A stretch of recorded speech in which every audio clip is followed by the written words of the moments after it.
maka dia memberitahu kepada jiwa bahwa di dalam jiwamu, di dalam dirimu ada fujur dan takwa. Bukan berarti Allah yang mengilhamkan fujur, bukan. Allah mengilhamkan nafs jiwa. Jangan salah paham ya. Ini kelompok Jabariyah mengatakan kalau saya fujur, saya zolim, saya maksiat, itu Allah yang mengilhamkan. Itu nahunya udah kena tuh. Fa'alhamaha, mana? Ya, maf'ul awalnya siapa nih? Nafs. Dia mengilhamkan sang jiwa. Apa yang diilhamkan? Fujuraha, maf'ul saninya. Bahwa di dalam jiwamu ada fujur. Jangan salah paham. Kalau terjemahan yang PA itu ya. Dialah yang mengilhamkan kefajiran di dalam dirimu berikut ketakwaan. Berarti Allah maha fajir dong. Ya. Maha takwa dua sekaligus. Enggak, itu salah. Ayatnya enggak ngomong begitu. Kan fujuraha, bukan fujurullah. Ya, benar ya? Oke. Jadi gimana caranya? Nabi kasih kisi-kisi. Istafti qalbak. Tanyalah kolbumu. Supaya bisa bertanya ke dalam kolbu. Qad aflaha man zakkaha. Bersihkan dulu nafsmu. Baru engkau bisa berbicara dengan kebeningan kolbumu.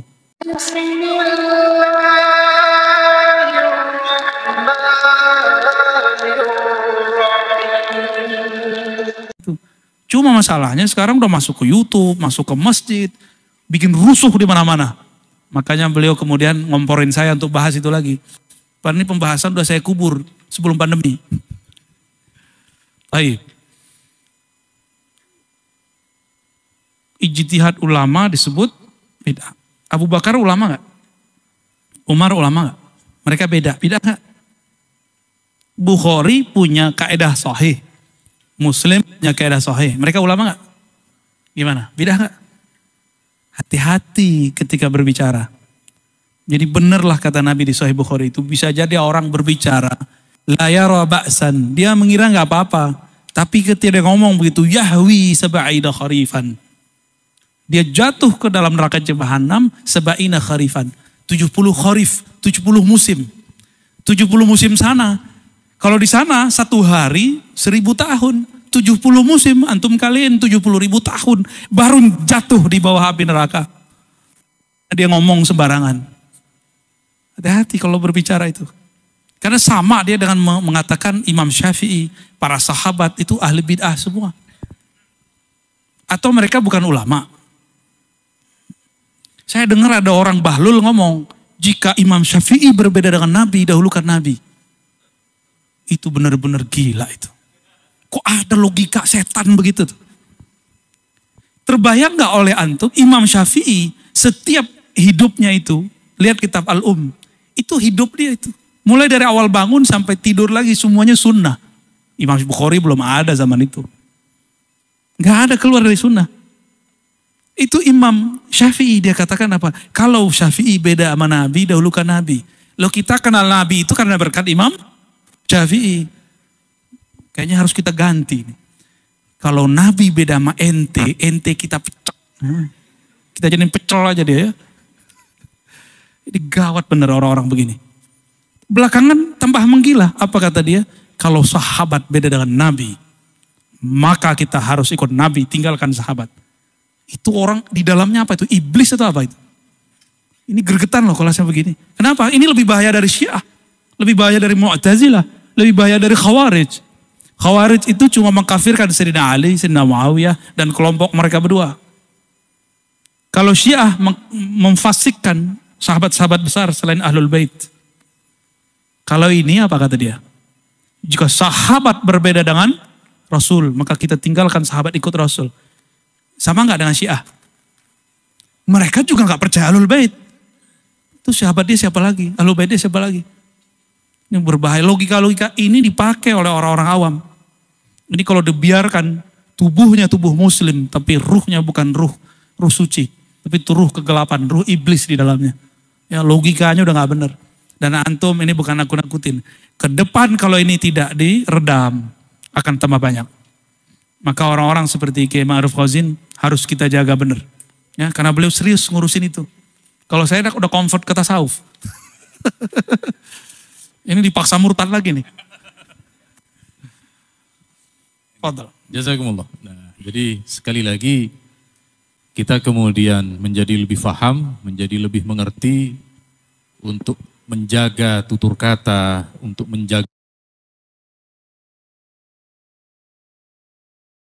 hati biar tidak suudzon.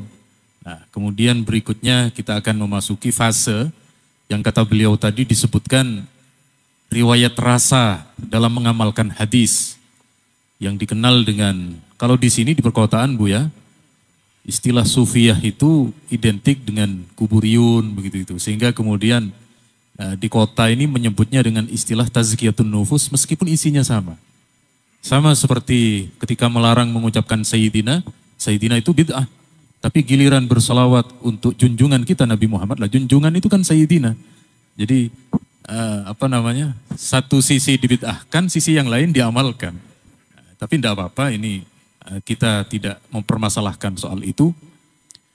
Yang perlu kita kaji mendalam, kalau Nabi mengajarkan bacaan kiroah kepada 4 sahabat, lalu kemudian menjadi kiroah sab'ah, lalu kita hari ini menerima Al-Quran yang kita terima dari para guru kita, proses dari rasa mengamalkan hadis sehingga menjadi sufi, alurnya bagaimana Bu? Waduh, ini mulai nyosor kembali lagi nih, masuk Islam lagi nih. Tadi cuma keluar rumah sebentar. Keluar rumah sebentar ya. Nabi ngomong, "Shollu kama ra'aitumuni sholli." Salatlah kamu seperti kamu memandangku salat. Ada yang ngelihat Nabi salat? Maka perlu siapa? Langsung saja ke sunnah gitu ya. Sunnah siapa? Sunnah syaitoniyah. Rawahu Azazil. Mukhrijuhu Dajjal. Orang mengira tidak usah ikut imam, langsung saja ke sunnah. Ternyata yang dia maksud sahih lah Imam Bukhari, sholat itu dia ngeliat gurunya. Yang dia lihat dari gurunya, dia tulis. Jadi Imam Bukhari itu, riwayat yang dia tulis adalah yang dilafazkan gurunya, yang dikerjakan gurunya.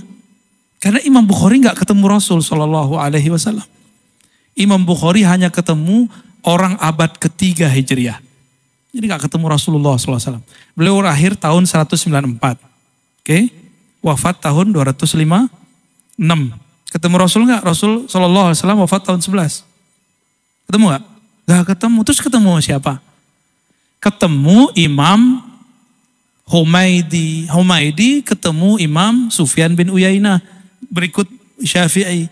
Sufyan bin Uyainah ketemu Yahya Al-Qattan. Yahya Al-Qattan ketemu terus sampai ke atas. Baru ketemu Sayyidina Umar. Sayyidina Umar baru ketemu Rasul Sallallahu Alaihi Wasallam.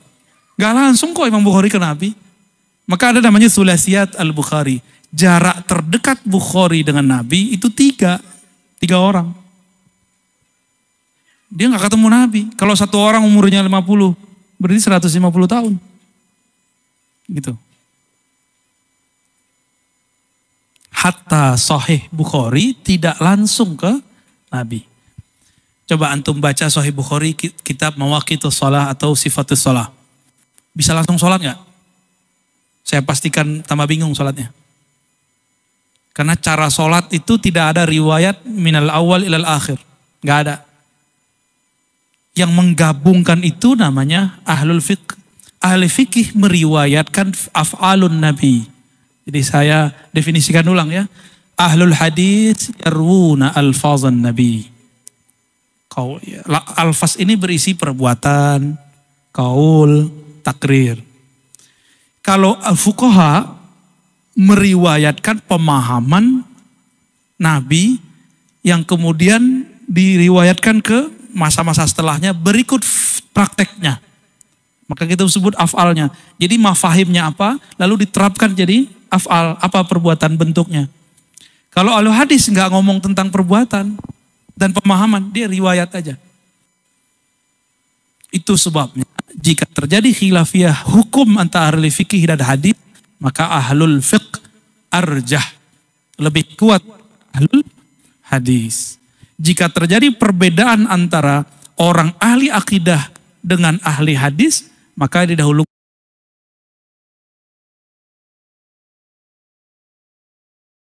bukan ahlul aqidah. Karena dia memudaratkan pemahaman Nabi. Jika terjadi perbedaan pemahaman antara ahlul azwaq, ahli rasa, dengan ahli hadis, didahulukan rasa jika berkaitan dengan rasa.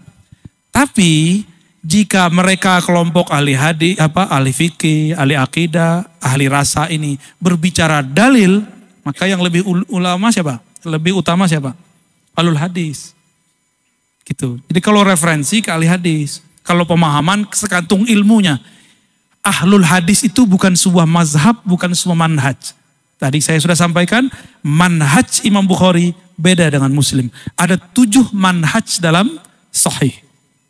Itu baru yang tertulis. Belum lagi yang tidak tertulis. Antum ikut sahih Bukhari yang mana? Khatam aja belum. Benar gak? Tahu gak sanad inamal amalu biniat? Satu hadis aja tuh nggak tahu. Mau langsung ke Rasulullah. Mikir-mikir dulu kalau mau langsung ke Rasul. Itu mati bunuh diri namanya itu ya. Mati konyol. Kalau mati itu yang terhormat ya. Kalau kalah itu yang terhormat. Jangan kalah digebukin orang. Gitu. Nah, ahlul azwaq, orang yang mengatakan tadi, ahlul azwaq ini, dia memandang Nabi bukan fisiknya. Dia memandang Nabi dengan kolbunya. Jadi sholatlah kamu seperti kamu melihat aku sholat. Ahli hadis menyatat gerakan-gerakannya. Ahli fikih meriwayatkan cara-caranya. Ahlu tasawuf mereka meriwayatkan rasa yang ada saat sholat. Itu bisa diriwayatkan. Jadi rasa itu bisa diriwayatkan. Rasa itu bukan murni. Oh itu dari Allah. Betul dari Allah. Tapi kan rasa itu ada kliknya.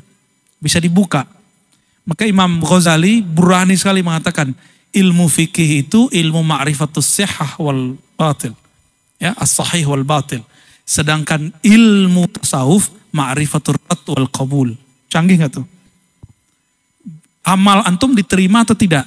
Kalau ahli fikih bilang apa? Hanya Allah yang itu mah bagi Imam Ghazali cemen. Ente orangnya terbelakang. Ya. Beragamanya belum beres itu. Imam Ghazali bisa pastikan amal kita diterima atau tidak.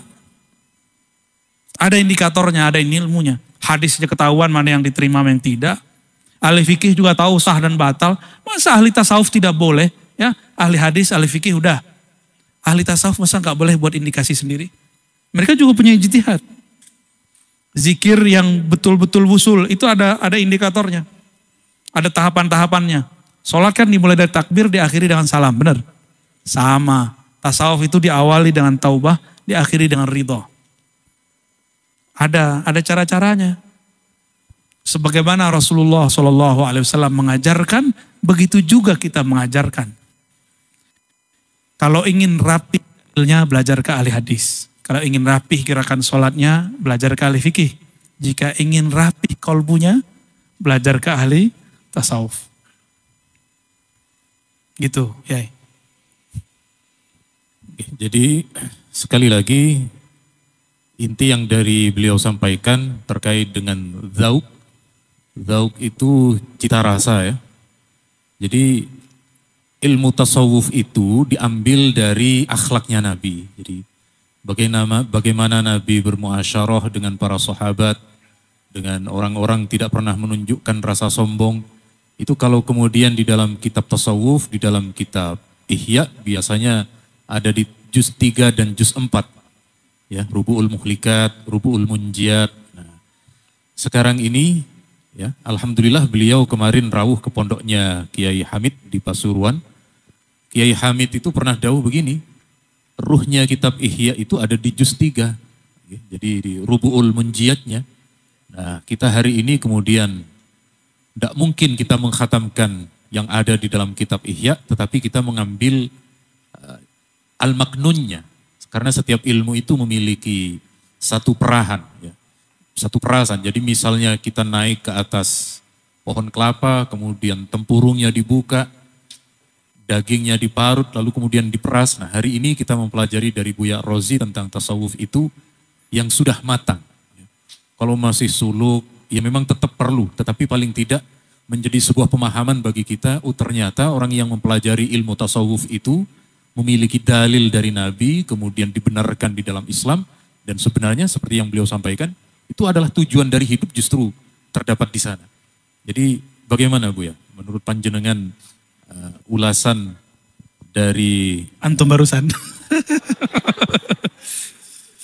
jadi mohon maaf Bu ya, saya di sini sudah terlalu sering menjadi narasumber, jadi hari ini saya menjadi sumbernya Nara. Ya. Jadi supaya Buya yang menyampaikan, saya yang menyumberkan naranya itu Bu ya. Monggo, saya persilahkan. Udah biasa ngomong ihya ketahuan ya. Setiap masa itu ada ijtihad. Ijtihad itu bukan merubah agama, tapi menyesuaikan kondisi kita dengan agama. Jadi bukan menyesuaikan agama dengan kondisi kita. Bedain ya. Jadi ijtihad itu adalah adaptasi masa ini terhadap agama dari Allah Subhanahu wa taala. Ketika kita beradaptasi dengan agama, maka akan beda caranya. Orang Jawa, Madura, Sunda, Betawi, Sumatera itu udah beda caranya. Tapi agamanya berubah nggak? Agamanya berubah nggak? Agamanya nggak berubah. Adaptasinya yang berubah-ubah. Adaptasi di zaman Imam Syafi'i beda dengan sekarang. Adaptasi itu kita sebut ijtihad. Cara dari ulama mengadaptasi. Kalau agama nggak berubah, kan katanya al-yawma akmaltu lakum. Ya. Inna dina indallahil. Jadi Islam satu, yang beda cara orang adaptasi. Itulah yang dimaksud oleh Allah ya sebelum masuk ke bab tasawufnya. Bahwa Allah Subhanahu wa taala tidak berkehendak menjadikan satu ummah ya. Walau syaa Allah la ja'alakum ummatan wahidah. Ja'alakum wa ja'alahum. Ja'alakum. Allah kalau mau Allah jadikan kamu satu umat, tapi Allah nggak mau. Karena Allah tahu cara adaptasi masa per masa beda. Gitu ya. Kita mendoakan orang mati, itu sunnah dari Rasul Shallallahu Alaihi Wasallam. Ya, Nabi ngomong afdolud doa alhamdulillah. Maka ada orang kalau doa al-fatihah, kan alhamdulillah isinya. Alhamdulillah kan nama surah al-fatihah. Al-fatihah itu doa itu. Ya. Tapi kelompok yang antum sebut tadi nggak begitu. Idza mata insan in qata'a amaluhu illa min thalas. Dari dulu sampai sekarang hadis itu aja, nggak ada perkembangan. Karena baca Sahih Muslimnya nggak khatam-khatam. Itu kan hadis Sahih Muslim itu. Jika meninggal anak manusia, maka semua amalnya terputus kecuali 3. Nomor 3-nya waladun salihun yad'ulah. Anak soleh yang mendoakannya. Jadi kalau tidak anak tidak sampai. Ya, saya agak kesel sama orang begitu. Kita ngomong udah 1000 kali nggak ada yang dengerin, ya. Udah tunggu dia mati aja ya. Dan semoga dia mandul, jadi nggak punya anak. Kalau mati nggak ada yang doain, nggak boleh doakan. Kalau begitu boleh nggak nyolatin dia? Antum kalau doa takbir ketiga bacanya apa? Allahumma ghfir lahu warhamhu wa'afi wa'fu anhu. Sah, betul. Ya Allah ampuni mayit di depan kayaku ini. Rahmati dia. Itu takbir keberapa? Takbir ketiga. Kalau nggak nyampe kecuali anak gimana? Nggak usah disolatin. Gotong, tendang aja masuk kubur. Ya. Kau nggak punya anak. Selesai kan? Emang begitu cara memahami hadis? Kan nggak begitu. Nggak paham. Dia baru tahu terjemah, tapi belum tahu fiqhul hadis. Yang dimaksud inqata'a itu bukan habis. Inqata'a itu intahal amal. Idza matal insan intaha amaluh. Kalau manusia mati, dia nggak bisa beramal lagi. Bisa nggak orang mati beramal? Kalau bisa kabur semua kita di rumah. Bisa nggak beramal orang mati? Itu maksudnya. Bukan berarti selain dia tidak boleh berdoa. Ya salam ya. Ini juhala-juhala akhir zaman ini tambah banyak ini. Nah, kita harus bersiap meluruskan itu dan harus siap mungkin berjibaku nanti ke depan. Jadi tugas antum bukan tambah ringan. Ya, tambah dahsyat ntar. Tapi aneh kabur ya. Kita suluk ntar, kholwat aja ntar. Dalam tasawuf itu sederhana aja. Tasawuf itu dia nggak pakai akal, nggak pakai jasad. Dia pakainya kolbu. Kolbu pun baru awal. Di belakang kolbu ada lagi fuad. Di belakang fuad ada lagi lub. Di belakang lub ada lagi sir. Kan semuanya ada di Quran itu. Istilah 4 ini ada di Quran semua. Baru ujungnya ruh. Tasawuf yang antum tahu sekarang mungkin baru tasawuf nafsiyah. Nafs jiwa. Puasa, modalail puasa. Apalagi? Mau dapat ilmu pelet puasa. Namanya sih bahasa Arab, Mahabbah Sulaimaniyah. Tapi itu bukan tasawuf. Itu bukan tasawuf. Bedakan riyadah mujahadah sufiyah dengan riyadah mujahadah bukan sufi. Mirip-mirip. Kopiah juga sama. Tasbihnya sama. Yang dibaca juga sama. Perbedaannya di kolbunya. Innamal a'malu bin niat. Maka awal tasawuf itu niat. Imam Bukhari buka Sahih Bukhari pakai innamal a'malu bin niat. Terus gimana mau buang tasawuf? Antum mau buang tasawuf gimana? Tasawuf itu adalah niat. Niat itu bukan usolli, fardol, zuhri. Bukan. Itu namanya talafuz. Melafazkan. An-niyah itu fil qulub. Coba baca kitab Al-Muhazzab, Syarah Muhazzab. Tertulis, niat itu di kolbu. Makrunatun bil fi'li. Berbarengan dengan amal. Niat itu adalah awal maqamati sufiyah. Itu ada aja di taubat itu. Ada di bab azam. Gimana cara mau buangnya? Sahih Bukhari awalnya apa? Innamal amalu bin innamal amalu bin niat. Antum mau buang tasawuf, buang niat. Ya. Kira-kira gitu kontan-kontannya. Kalau mau rasanya nggak mungkin dibagikan siang ini. Ya. Ini bukan obral. Ya. Ini barang berharga. Dapatnya dengan cara berharga. Tidak bisa dibeli. Antum mau beli pakai 1M. Nggak sanggup. Ya. Rasa ini nggak bisa dijual. Mau antum bayar berapa juga nggak bisa.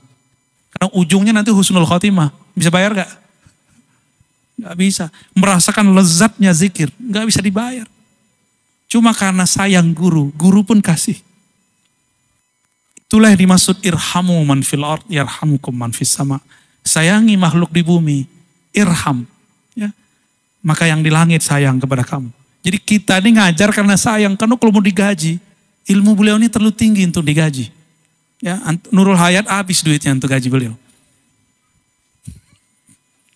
Karena sayang dikasih juga. Kira-kira begitu. Wallahu a'lam bishawab. Tinggal panjenengan yang memberi adanya apa? Ilmunya. Ya, masa sumur jalan-jalan.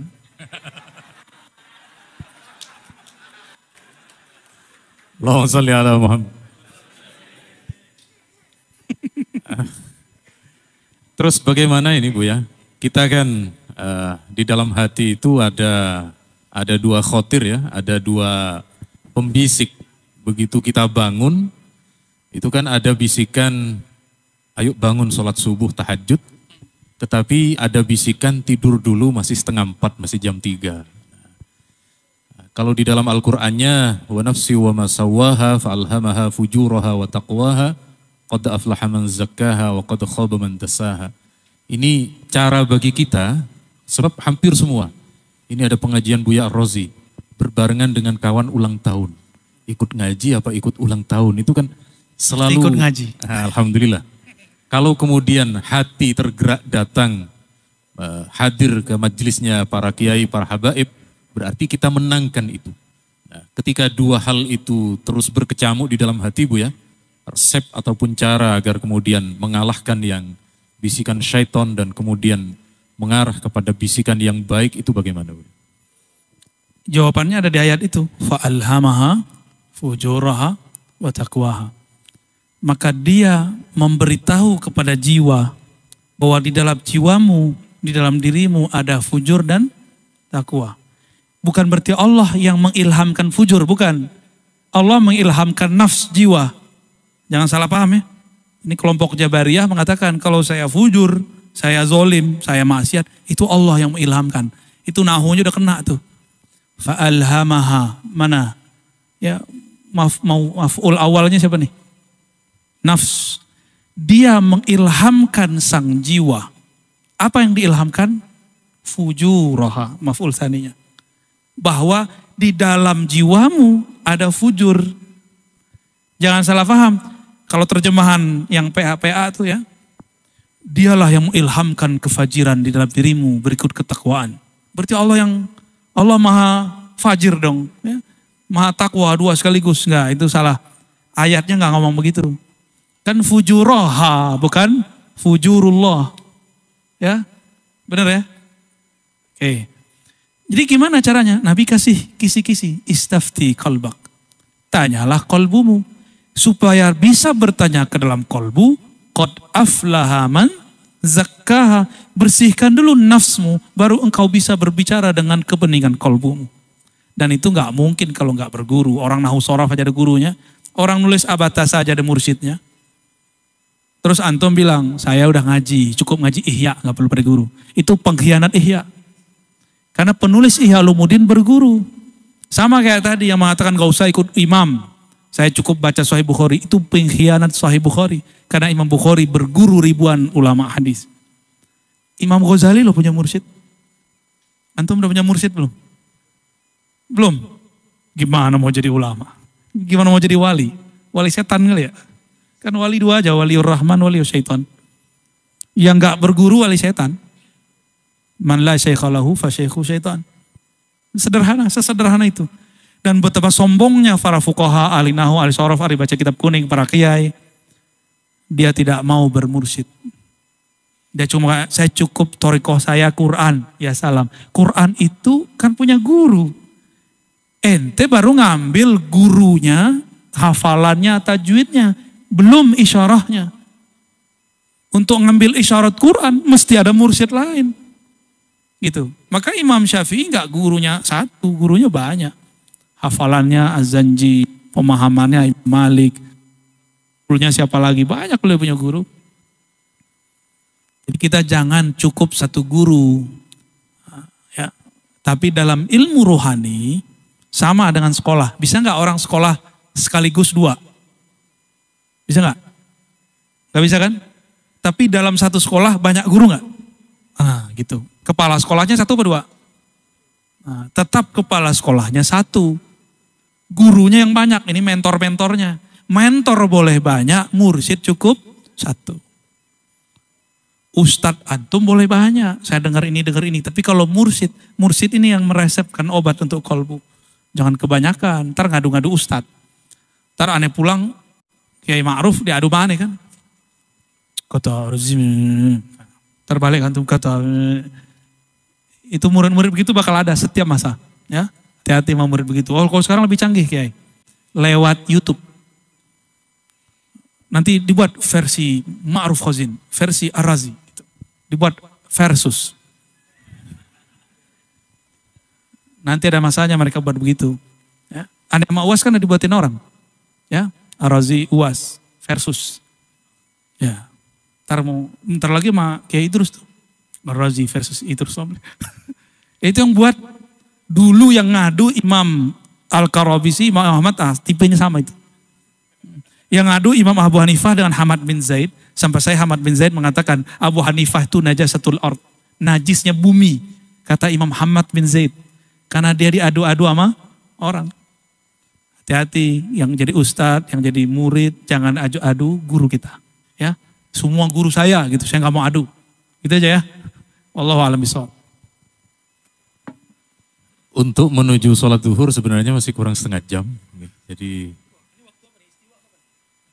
ini WIB waktu Indonesia bisa berubah-ubah ini. Jadi bisa kita kondisionalkan ini Bu ya. Kira-kira bagaimana? Saya kira cukup sekian dulu. Tapi ada saya persilahkan yang ingin bertanya kira-kira sampai 20 menit. Dari ikhwan satu, tapi dari akhwat, dan kita ikuti prinsip ladies first, men second. Nggak tahu istilah dari mana itu. Silakan ibu-ibu dulu, karena dari tadi ibu-ibu yang pakai kacamata dulu, tapi dua-duanya pakai kacamata.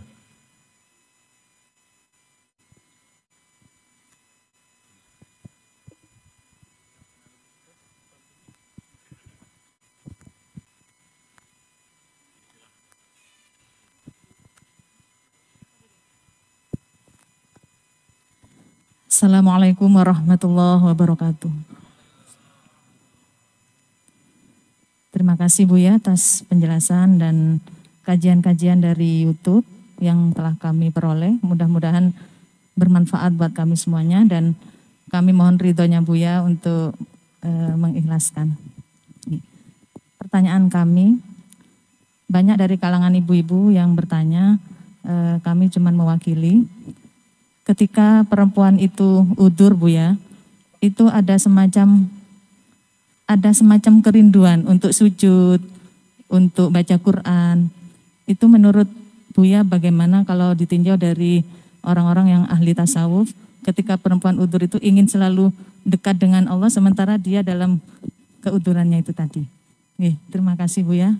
Wassalamualaikum warahmatullahi wabarakatuh. Mohon maaf, tadi pertanyaannya melenceng dari tema. Enggak, masih berkaitan ya. Perempuan lagi haid gitu ya, tiba-tiba rindu mau sujud. Wah, bukan rindu mantum.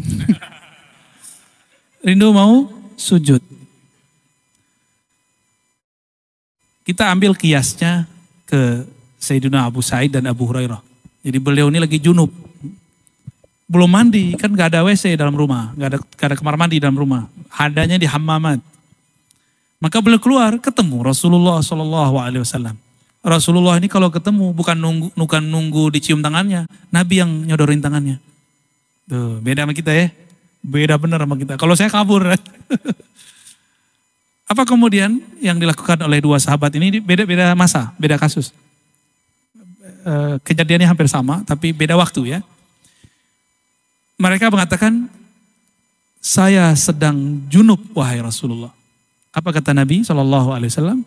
Yang junub kan bukan tanganmu. Paham kan yang junub mana? Maksud junub di situ yang kotor. Akhirnya sahabat ini pakai adab. Dia tetap gak mau. Dia merasa dirinya kotor. Langsung kabur mau mandi. Mereka merasa tidak pantas bersentuh dengan Nabi dalam keadaan junub. Tapi dari kalam sedinan Nabi SAW terlihat bahwa kalau ada haid kah, junub kah, tidak dilarang beramal. Tapi amalnya bukan amal fisik yang ini. Harus bagian yang tidak haid. Mohon maaf saya mau tanya, lidahnya haid nggak? Enggak, ya udah zikir aja. Telinganya haid nggak? Enggak, ya udah. Boleh nggak sujud syukur? Boleh, tapi jangan sholat. Nggak boleh. Ya, sholat itu kan masuk ke masjid walaupun di rumah. Berani nggak masuk masjid dalam keadaan kotor? Jadi waju'ilat liyal ardu masjidah. Antum kalau sudah naruh sajadah itu langsung jadi masjid itu. Itu dalilnya. Waju'ilat liyal ardu masajidah. Allah jadikan hamparan bumi sebagai masjid-masjid, tempat sujud. Kembali ke makna harfiahnya, ke makna tasrifnya. Tempat sujud, mahallus sujud. Jadi dimanapun boleh. Nah, ketika masuk ke masjid, kita lagi haid, bukan kita ya, saya nggak pernah haid. Lagi junub, ya nggak boleh. Nah, tapi diizinkan sekali cuma murur, seperti sahabat azwaj Nabi, ya, istri-istri Nabi. Silakan tetap zikir pagi sore.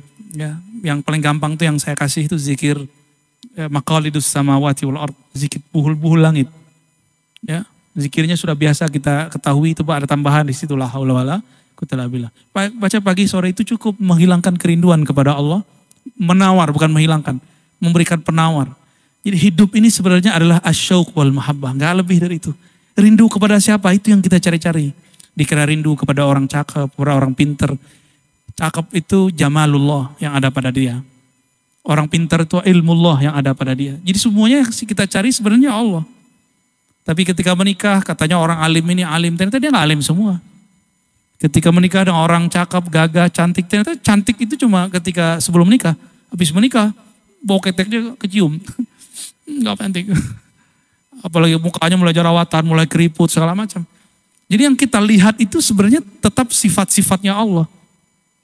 Orang itu hidup cuma cari itu. Itu yang disebut wa ma khalaqtul jinna wal insa illa liya'rifun, liya'budun ya, maknanya liya'rifun. Kenapa pengen liya'rifun? Karena mereka yuhibbunani. Mereka cinta kepadaku. Kita kalau udah kenal cinta kan? Kalau sudah kenal, udah cinta, pengen cari tahu namanya gak di Facebook, di YouTube, di Google, di Instagram. Kita input namanya. Maka ma'rifah ula itu ma'rifatul asma. Ma'rifat pertama itu kenal nama dulu. Ya, antum cari-cari nama kan, nah, nama si dia, tuh orangnya di belakang samping tuh. Ya. Yang dia juga nyari dia. Ya. Dia itu bahasa Arabnya huwa. Maka huwa, ujung huwa itu adalah Allah. Kul huwallahu ahad. Capek kalau coba cinta makhluk. Oh saya cinta sama mursyid. Belum tentu juga mursyid itu menyampaikan kepada Allah. Siapa tahu berhenti di kemursidannya. Cinta sama ustadz. Ustadz itu kan kelihatan pakai baju aja. Nyampe di rumah buka baju juga hilang ustadznya. Jangan tertipu dengan penampilan-penampilan begini. Ya, biasa aja. Oh pakai cadar solihah, belum tentu juga. Belum tentu juga. Jadi kita jangan terpedaya dengan penampilan zohir-zohir begini. Ya, antum udah soleh belum? Sarungan lu kan? Hah? Malah kita sadar orang-orang kayak kita ini pakaian begini, terus matanya jelatan tuh dosanya lebih gede. Ya, jadi silakan tetap zikir pagi sore.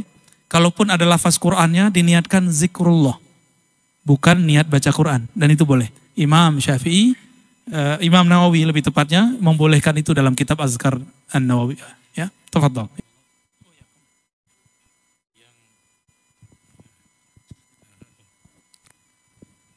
Yang kedua, ini dari depan Ustaz.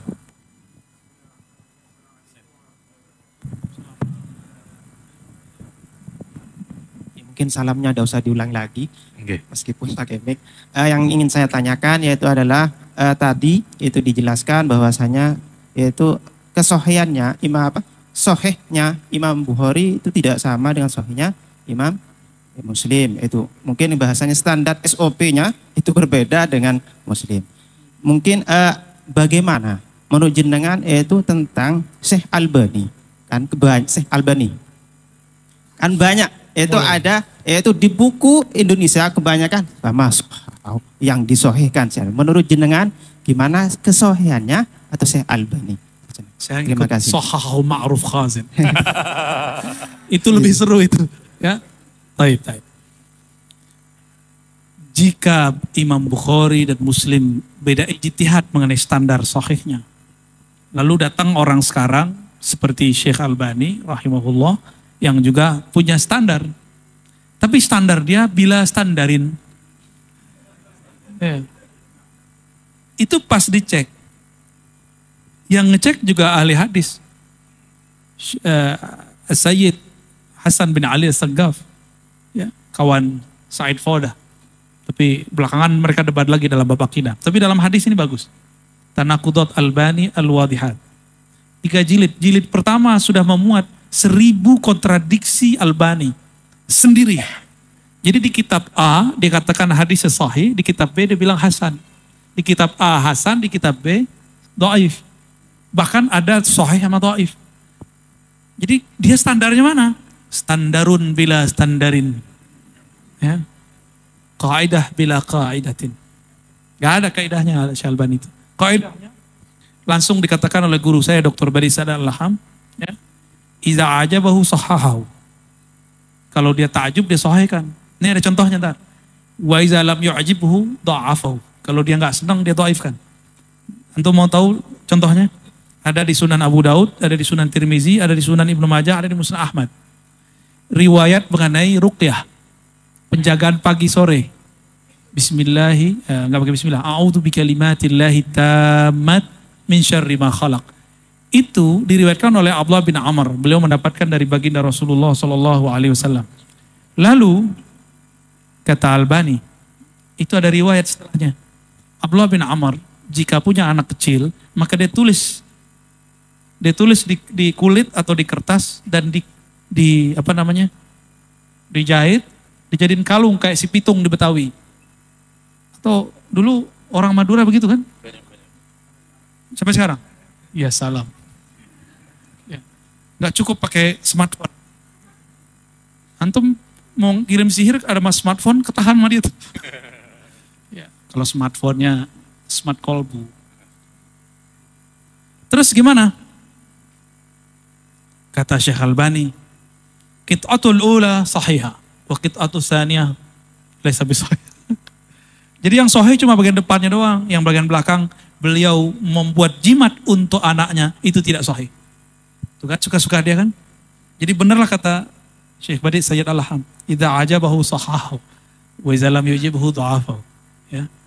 Tapi ala kulli hal itu Albani, khalas. Dia kan mustaghil bil hadis. Antum udah mustaghil bil hadis belum? Ya. Dia 20 tahun lebih loh, ya mustaghil bil hadis, sibuk sama hadis. Kita belum. Maka hargai Albani sebagai bahithul hadis, pembahas hadis. Sebatas itu kita hargai. Dari mana saya tahu ini? Dari Syekh Said Mamduh, murid Syekh Yasin Al-Fadani. Dalam kitabnya, disertasi dia kan serius nih disertasinya. Beliau mengatakan Albani ini muhaddis. Muhaddis tapi ala dia gitu. Dia buat ala-alaan dia sendiri. Karena sanad cuma punya satu. Terus muridnya belot. Termasuk yang di Yordan itu belot. Tahu muskilah dia. Apalagi muridnya yang ulama. Dr. Al-Azami. Ya. Dr. Al-Azami, saya pernah dapat liqa beliau sekali waktu di Ma'had. Itu beliau juga sama. Dulu mengikuti Albani, lalu menentang Albani. Terjadi dialog dengan Said Mamduh tuh. Apa kata Dr. Said Mamduh? Kalau engkau sekarang sudah setuju dengan Albani, kenapa engkau diam? Kenapa tidak berani mengkritisi?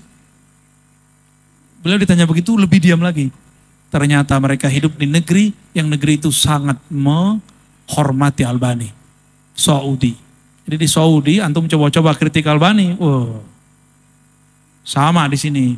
Dengan antum mempermasalahkan Hadratus Syekh Hasyim Asy'ari. Sama. Ada yang berani? Hah? Bisa-bisa dibuang orang ke laut. Ya? Sama di Lombok itu. Sama di Lombok. Sama itu. Apa kata orang Madura apa? Carok. Baik. Di sini, di Surabaya ini, Buya, jadi banyak yang dari Bangkalan, tetapi mereka tidak menyebut dari Bangkalan, tetapi dari Surabaya Utara. Ya. Karena sudah ada jembatannya, jadi Surabaya Utara. Ada pertanyaan dari YouTube. Kalau tadi kan ini yang bertanya banyak hadirin, ini yang bertanya hadirat ya. Yang hadirat ini bertanya apakah ijazah lewat YouTube, ijazah lewat alat wasilah itu kemudian bisa menyambungkan sanad dan juga diperbolehkan. Monggo. Ini pakai kias lagi ya. Kita cuma salah satu penghubung kita dengan masa lalu, sanad habis itu kias. Kalau sufi kan langsung pakai ilham, antum kan gak ahli ilham. Ya, nggak bisa koneksi kan? Ya, Ihlam Yahudi namanya, terjadi Ihlam Yahudi. Pakai kias. Al-Musnid atau Musnid Dunia, Syekh Muhammad Yasin Al-Fadani, qaddasallahu sirrahu, Al-Makki. Ya, beliau lahir di Mekah, besar di Mekah, tapi orang kita. Murasalah dengan Sidi Ahmad Al-Ghumari. Murasalah, apa arti murasalah? Kirim surat, minta ijazah. Maka berkirim surat lah malaikat sebelum ketemu. Nanti ketemu lagi, jadi 2 kali dapat sanad. Dulu sosial medianya cuma surat-suratan. Zaman-zaman kita masih kecil dulu. Masih dapat nggak? Wah ini udah nggak dapat nih, ini udah nggak dapat nih. Ya udah nggak dapat ya. Kalau antum masih dapat. Ya, pernah ngirim surat cinta nggak dulu? Pernah ya? Pasti ditolak. Syekhina Muhammad Yasin Al-Fadani, semoga Allah merahmati beliau dan murid-muridnya dan pengikut-pengikutnya dan mengambil sanad dari beliau.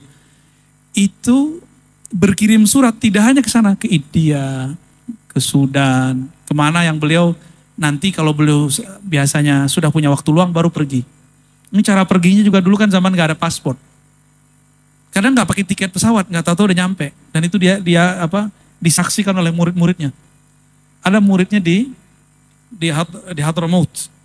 Itu sampai bersumpah-sumpah kepada Allah bahwa Syekh Yasin ada di sini, tapi muridnya di Mekah bilang enggak, kita ada di sini di Darul Ulum. Tuh, mereka sampai tengkar begitu. Ya dua-duanya benar sih. Kayak orang Tuban dengan Syekh Sunan Bonang ya. Ada Bawayan, ada Lasem, ada Tuban. Ya mereka nyaksiin semua. Yang dilihatnya benar, tapi yang terlihat belum tentu asli. Ya asli ya cuma satu. Nah, dulu sosial medianya pakai surat. Kalau sekarang sosial medianya pakai apa? Pakai FB. Maka ada ijazah al-FBwiyah. Ada ijazah lewat Instagram, ada ijazah lewat macam-macam sekarang. Namun ijazah murasalah tidaklah sekuat ijazah bil liqa. Sahih, tapi kesahihannya jika nanti diadu dengan orang yang ketemu, dia jadi lemah. Apalagi jika informasinya berbeda. Misalnya informasi yang dia dapat mengenai Syekh Fulan A, oleh orang ketemu B, maka ijazah yang disebut mahfuz, yang diterima ini, yang B, yang A disebut syaz. Gitu. Jadi sah nggak? Sah. Tapi kekuatannya tidak seperti kekuatan orang ketemu. Ya beda dong ya. Inna fi dzalika ladzikra liman kana lahu qalbun aw alqasama wa huwa syahid. Beda orang yang ada kolbunya datang, badannya datang dengar dan dia syahid, dia menyaksikan, dengan orang yang melihat dari jauh. Imam Bukhari zaman gak ada pesawat datang loh ke Mekah, datang ke Basrah. Antum sekarang cuma masalah pandemi takut keluar. Ya, kebangetan. Imam Bukhari gak ada pesawat itu. Bisa loh datang kemana-mana. Mungkin kaum rebahan kali ya. Sukanya rebahan aja sambil nonton dapat ijazah qabil tuh. Enak amat hidup zaman ini. Allahu a'lam bishawab. Betullah kira-kira yang disampaikan oleh Sayyidil Habib Umar bin Hafid. Kata Habib Umar Al-Yamani dari Yaman, dulu mencari ilmu itu sulit, tapi mudah mengamalkan. Hari ini mendapatkan ilmu itu mudah. Di berbagai medsos, di berbagai grup mudah, tapi mengamalkan yang sulit. Jadi karena ini waktu sudah jam menunjukkan zuhur, dan sebenarnya beliau ini sudah di Madura, tetapi kemudian berhasil kita kalau menculik, tapi beliau mau ya. Saya kira bukan menculik, tetapi kita minta kesediaan waktu dan alhamdulillah saya kira sudah tuntas dari jam 10 sampai jam setengah 12. Yang terpenting dari perjumpaan ini seperti yang beliau sampaikan tadi adalah awal dari ijazah ilmu yang beliau berikan kepada kita secara langsung, dan andaikan nanti di kajian-kajian yang lain Allah memberikan ilmu kepada beliau yang baru, kemudian penjelasan-penjelasan yang belum kita terima hari ini, maka insya Allah juga bagian dari kelanjutan ilmu yang telah beliau berikan kepada kita hari ini. Dari saya cukup sekian, mohon maaf kalau semua dituruti bertanya, maka tidak ada kesempatan dan kita menghargai beliau, kita juga menjaga kesehatan beliau. Dan yang terakhir, karena beliau ini musafir, doanya insya Allah mustajab. Oke, sekaligus kita todong untuk berdoa, karena dakwatul mazlum mustajab. Jadi langsung dua-duanya sebagai musafir. Antum mau didoain apa? Satu istri saja gitu. Karena istri saya ikut Bu ya. Oh, gitu. Kecuali kalau enggak ikut. Saya persilakan Bu ya. Baik. Teman-teman semua, mari kita mulai doa kita dengan baca surah Al-Fatihah.